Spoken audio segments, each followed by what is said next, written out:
this is where I choose to be today.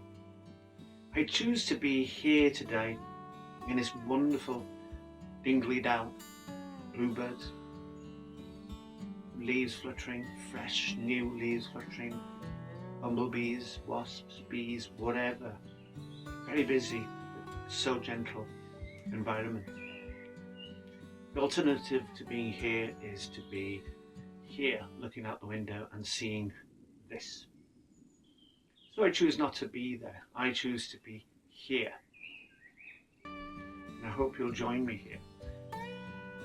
Another specific I have for days like the one I just showed you, I'm not going to show you again, don't worry, is Bara Brith. It is full of Welsh tradition. It is also full of superb, wonderfully good for you ingredients. But it also ties me back to warm periods, nurturing, loving period of my life. When my parents and I would go and visit an Auntie Anne, and would always be given bone china cups of tea, milky for me because I was young, and a small china plate with a slice of Bara Brith with salted butter on it. And at this moment, I just want to take a moment to admonish people who were already doing this, who might be thinking about doing it, is to put jam on Bara Brith. You don't do that. That is a no-no. That is a sign of somebody who was probably dragged up rather than brought up elegantly and gently and genteelly. The reason I'm going to talk about Bara Brith today is because it encapsulates that safe period in my life when my parents were strong and people of the previous generation were alive. My Auntie Anne reached back quite far in history because she had spoken to her grandparents and her grandparents would have spoken to their grandparents. Auntie Anne was born probably 1880s, I should really check, which means that we're back into, if you're talking about her grandparents and their grandparents who might have shared stories, and we're going back to about 1830, 1840, if not even sooner. And one line through that one is mutual support. And also in times of crisis or in times of good events, people would bring cakes to each other, they would bring food to each other. It was a time of great poverty, but people were sustained by the support of other neighbours, people, family members, because as my great-grandmother used to say, it could be my turn, it could be my turn to fall off the bottom of the ladder and need help. So you paid forward, I think is the modern phrase. But what I remember most is Bara Brith and the warm welcome, and also the thing that intrigued me, didn't trouble me, but intrigued me, was the lumpy floor. The floor in his house in the middle of a rural nowhere had linoleum on the floor and rugs on top of that, and Welsh dressers up on bricks. I was about 7 years of age, so I didn't know what was going on, and I was intrigued for a long time before I asked my parents. And I'll tell you that in a moment. So let's have a look at ingredients, what we need to do. And we'll go back to Auntie Anne and warm, nurturing, kind, gentle childhood.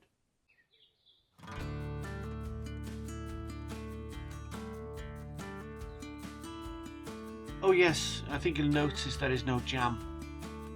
Absolutely no jam on that list of ingredients. So anybody who puts jam on it, then remember the company you keep says a lot about you. And somebody who puts jam on their Bara Brith, you should abandon them. Never refer to them again. Never let their names come up in conversation.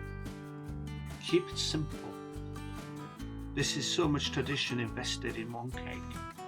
So much love, so much emotion. And don't spoil it with jam. Yep. So here I am, organised for once. It's very tidy. The ingredients are clear, that's the dried mixed fruits, obviously. Anywhere. There's no problem getting it anywhere. Then that's dark brown sugar. The darker the better. It adds to the richness of the cake. And I love the darker. You can put light, if you want, like brown sugar. That is the mixed spice, 2 teaspoons of mixed spice. Oh yeah, there's a controversial ingredient here as well. Not that. That's tea. Steeped 4 tea bags, a couple of hours, and just let it cool down. That's a bowl, obviously. Things will happen in there. I'll mention the ingredients in about this. Reasonable technique and accustomed to kitchens. Pour it in. And again followed by the brown sugar. Even at this stage, this looks rich and luscious. Most people don't put in the mixed spice at this stage. I do, because I like it to steep. I like it to be part of the basic, the foundation of this cake. How's this for controversial? Vanilla extract. Just add a little bit. When I say a little bit, this is more than a little bit. It can take it. It's a robust flavour, and in order to fill a small gap in the overall taste, my friend identified you need to put a lot in. It doesn't make it floral. It just fills that small gap. So now we add tea, more tea vicar, and without getting in the way, this should be fun. I mix it. This is so easy, and just doing these few steps, then adding self-raising flour and an egg the following day. Let this now steep overnight. It becomes something with potential for great magic. Ever prepared. I think a bit of cling film is going on in the background there. That's it. That will steep, and the tea will, I don't know, engage with the fruit, and it will soften up, and we'll be ready the following day to bake. And it's a straightforward process. There we go. One thing I do when I've got this on is every now and then I will go up to it and I'll give it a good shake. Straightforward. It's still not enough, because you'll find that the sugar at the bottom will settle. I just leave it. I don't go looking for work. I just leave it. That's it. And here we go. Let's see what happens next. As a child, I suffered asthma, severe asthma, dangerous asthma. Came through it, evidently came through it.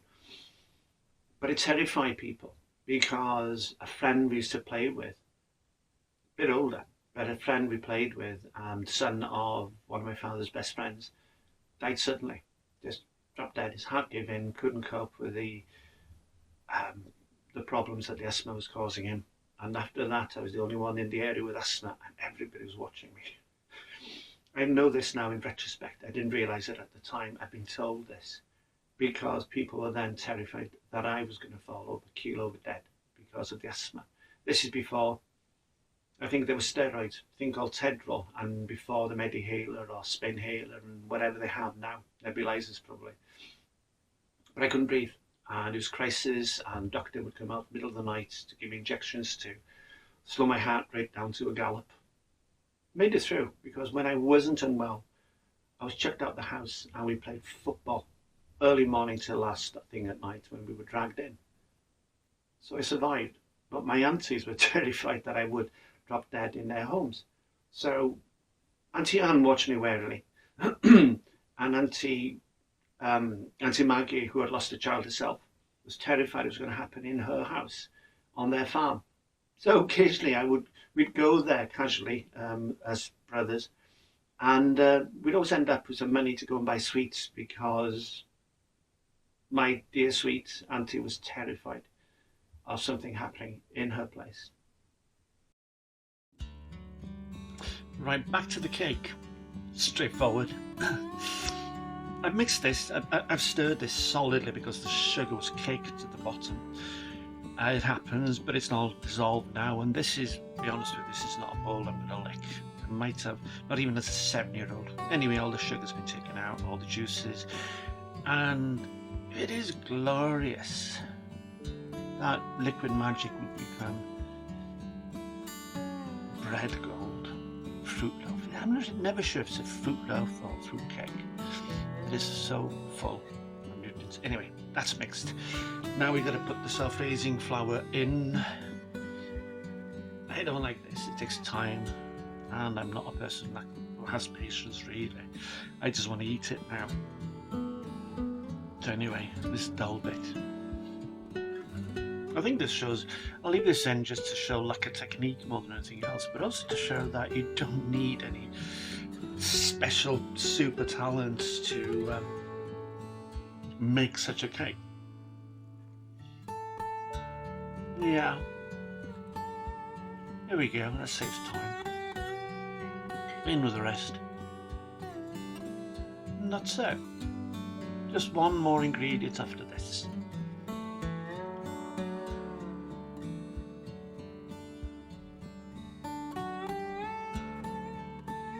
There we go, mixed. Now, when it's enough, not enough. When it's a cracked egg.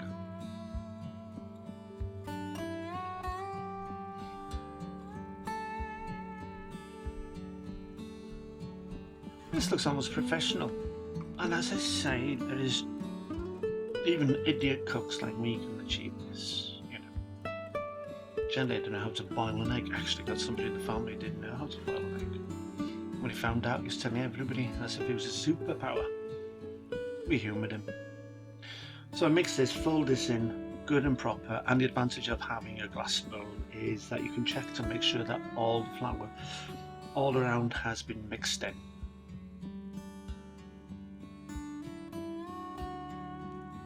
And there you have it. This is what we used to call office oxygen, tea. We used to drink copious amounts after pep talks in the workplace. Another story. Bara Brith is an essential part of Welsh tradition, where I was brought up anyway, and I think it's across Wales. Wales is known as, I think it's lava bread in the south, and I think it's Bara Brith in the north. Bara Brith is easy to make, so I'm glad to be able to show you, and I hope you will have a go. It's not complicated at all, no complicated ingredients. It's incredibly nutritious. It's full of vitamins and nutrients and elements that are good for their health. When you visited people's homes, it was a cup of tea, and usually in the West China, from somewhere. And a slice of butter, a couple of slices in my case, of Bara Brith and butter on it. And as I've said, do not put jam on it because that is sacrilege. If there was a funeral, if there had been a bereavement, then people would, in the old days, bring food for the meal after the funeral. And mostly it would be Bara Brith and sandwiches and scones. But everybody always had a slice of Bara Brith on their plate. I love it. And because it ties me back directly to warm memories of childhood. And I'm so glad that about a year ago I decided that out of nowhere I wanted to make Bara Brith, because sometimes the Welsh word is filan, melancholia. It hits me. Remembering friends who have gone on, shall we say. And yeah, so I decided to make it for myself and share it. It's pointless making Bara Brith unless you can share it. It just opens up conversation. I can imagine that the Women's Institute conversation flows easily with a cup of tea, and around here your cup of tea and Bara Brith. Ready to put in the tin. Actually worked this next bit out myself, which is quite remarkable really. Okay, put it the other way down and let myself down so easily. How's this for clever? For a bloke. And I was standing up at the same time.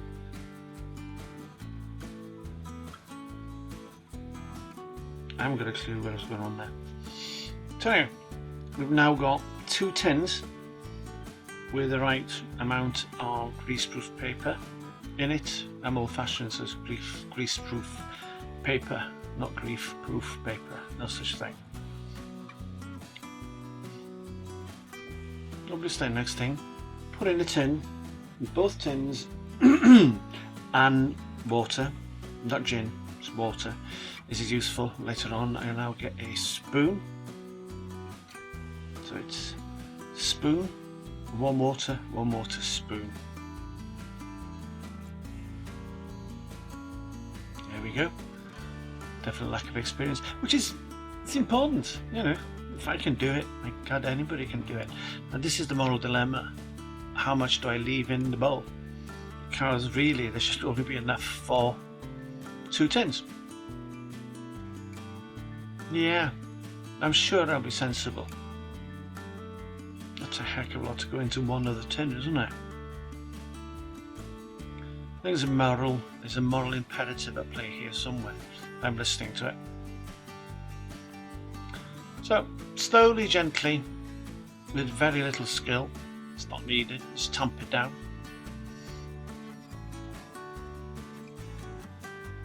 And that's the second one. Still looks a lot in the bowl, doesn't it? But I'm not finished yet. It may well be that I'll add a bit more to each one.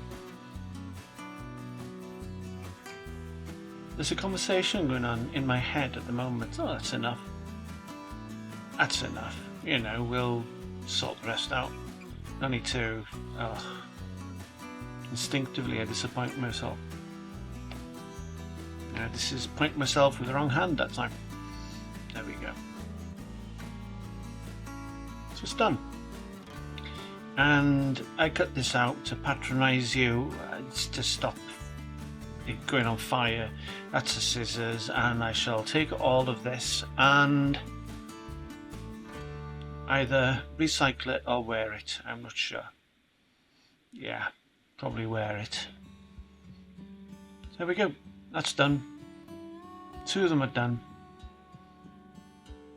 And I was reasonable. It's a bit left for me, but that is 2 £1. Those are 2 £1 tins. Ready, oven, 170 degrees, preheated, 1 hour and a half. I usually look at it about 125, and as I've indicated, rest is mine. And here we have a bit of asynchrony if you look at the cake. I've taken a couple of slices. This is later. Nice cup of tea. And it's absolutely gorgeous, by the way. It is rich and it is full. Tin foil in the back is one I've wrapped up for a friend who's not well. I'll take it to him later. But I assure you, this is absolutely gorgeous. And if I'm right, that's my second cup of tea. Yeah, exactly. Enough is enough. Don't be greedy. And another cup of tea. There we go. Glorious. The idea is generally, if I remember from childhood, it was cut thinly. I'm not very good at that because I just love the taste. Let me just have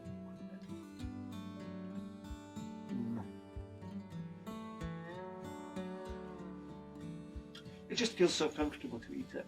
You just feel warmer. I remember my Auntie Anne's floor, I told you, lumpy, had its own topography underneath the linoleum and the rugs over the linoleum.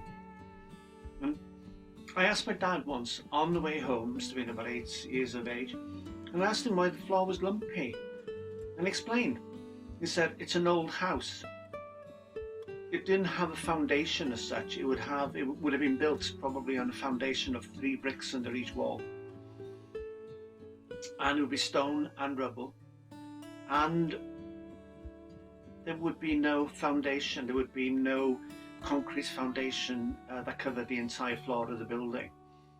It would be soil that had been compacted with lime in order to keep it clean and free of insects and bugs or all manner of things. And I was shocked. I was shocked to find out that my auntie, who lived in a house that was full of so many old-fashioned brasses, and there was a grandfather clock, and as I say, there are 2 Welsh dressers with plates and full set on both, and they were set on bricks, and the reason for that, it was also explained to me. My mum turned around and explained it's because of dampness, because she'd been brought up there at the age of 14. She left school from 5 till 14. She hoped to be a nurse, but the family decided that she would be a carer for her grandparents, the mum and dad of my auntie Anne. And so she knew the house very, very well. It was a house rich in rural culture and history. Heaven knows how many people had stayed there over the years. It was a very warm, colourful house. I used to love going there.